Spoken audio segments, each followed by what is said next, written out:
plant closed in December of 2008. Our state's General Motors plant closed a few months later. And last November, we were told that Valero would be shutting down its facility in Delaware City. But in the last few months, we've seen what happens when Delawareans come together to solve a problem.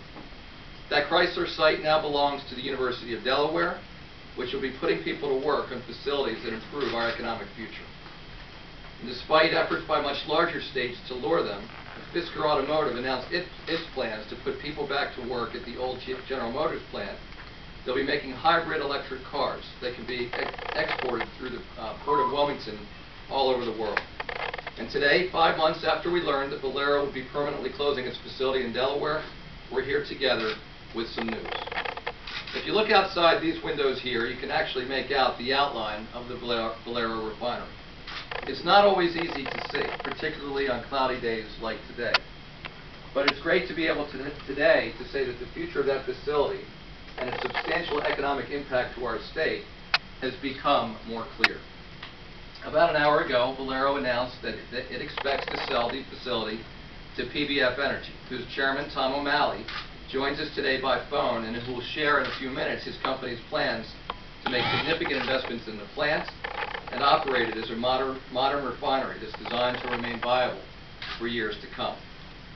And just as we did when General Motors closed, as soon as we got word that Valero was closing, we came together and we got to work trying to find a new buyer. We went to the site, we met with the workers, and we said that we would do everything we could to bring jobs back there, despite it being, at best, a very long shot.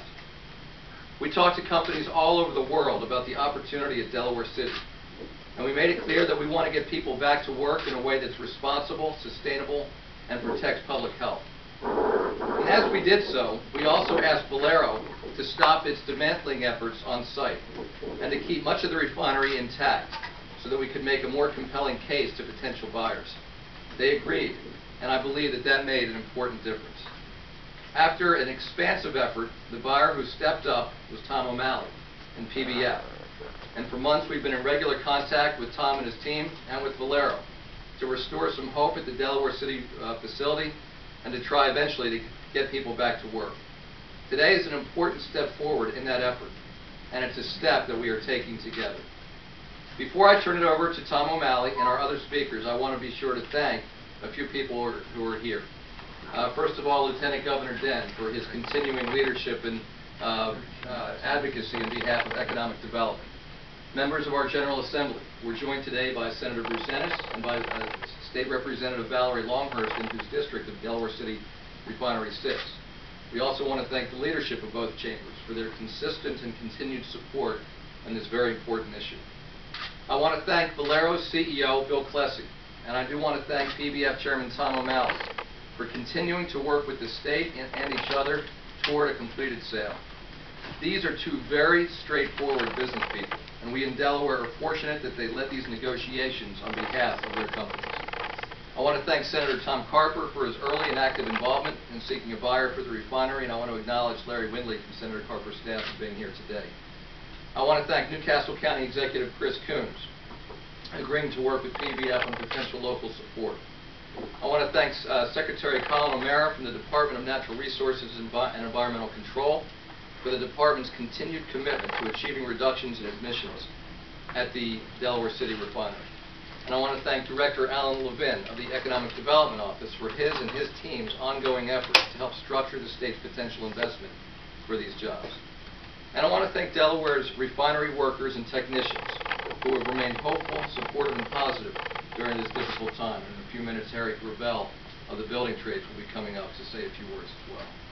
But all of these people, they are what's best about Delaware. When faced with a challenge, people come together. Labor and management, business and government, across industries, across agencies, and across our state to respond quickly to opportunities to help each other. One last piece. Throughout the negotiations, the one area where we were unwilling to compromise was around protecting public health and the environment. We're requiring that the plant produce fewer air emissions than at any time in its history and required significant emission reductions in the coming years. From day one, the plant will be 10% cleaner than the last full year of operations. We're requiring, once the refinery is fully operational, that it will reduce annual emissions of nitrogen oxides by more than 300 tons below the 2007 levels, and reduce those emissions further by 300 tons by the end of 2013 and 875 total tons by the end of 2014. These reductions represent more than an 1,100-ton reduction compared to 2007 levels, or more than 40%. And at the same time, PBF has agreed to bring 600 full-time jobs back to Delaware.